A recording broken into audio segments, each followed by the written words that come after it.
Hey gang, Fletch here. I hope you're doing well. Today I want to talk about recruiting volunteer leaders. Now I know it's hard for some areas and easier for others, especially if you live in a college town, and harder if you live in a more rural or suburban town without a college or university nearby. But I want to give you a couple ideas about recruiting volunteer leaders. And the first three things I want to say come from Lee Corder, who at one of our volunteer leadership conferences told us three simple ways and steps to recruit volunteer leaders. And he said this: pray, answer the phone, and follow up. Now, I was taking notes and I'm writing them down and I'm thinking, well, this is just too easy. It's too simple. But it was so profoundly true that the Lord wants us to pray for laborers of the harvest, because the harvest is plentiful, but the laborers are few.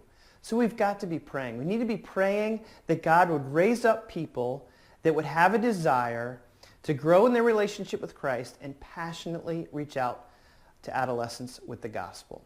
So prayer is foundational.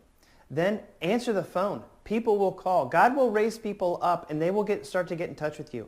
So it's our job to answer the phone, and then finally to follow up with those people. Meet with them. Get to know them. Invite them to a leadership. Invite them to club if they're not familiar with Young Life, and help them to get to know the ministry. So that's a 3 quick step process: pray, answer the phone, and follow up with people. Now the other way I want to talk about is the relationship that your current leaders have with recruiting volunteer leaders. So one morning I was having breakfast with my friend Eric DeVrent. Now Eric is a leader here in our area. He leads Capernaum, but he also runs and operates one of the Chick-fil-A's here in our area.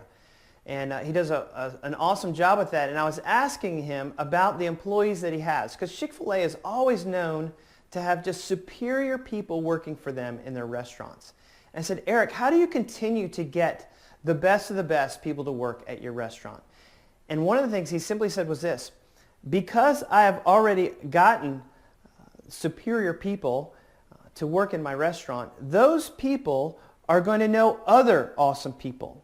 And so his best recruitment process for future workers is to get his own workers to go out and to recruit people to come work at his restaurant. And I think it's similar with Young Life. We have the best leaders. We have the best volunteer leaders in the country working with high school, middle school kids, and so on.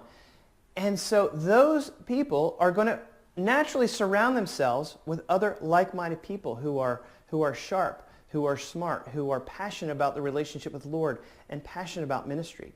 And so when we get our volunteer leaders to reach out to their friends and their network, then they're going to draw in the best of the best, the best of the crop.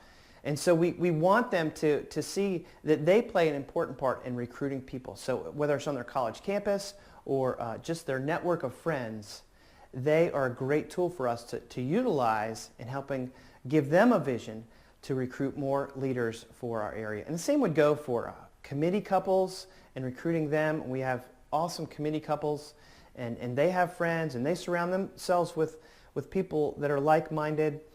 Then they too can go out and reach out to their network of friends and draw those people in. And so what that does is it continues to breed itself, that the ministry of Young Life, which is really the best way that I think we've been able to reach adolescents around the world, especially adolescents who are unchurched and not interested in the gospel. The best way to reach out to them is for God to gather up the laborers who are gifted and passionate about it and willing to really risk their lives and spend their time reaching out to high school and middle school kids and to go for it with them. So we get them, and then we get their friends, and we get adults that surround this community of faith to help build up the Young Life area, and it just continues to grow and breed upon itself. So just some quick thoughts about volunteer leadership. I hope this helps, and have a great day enjoying God.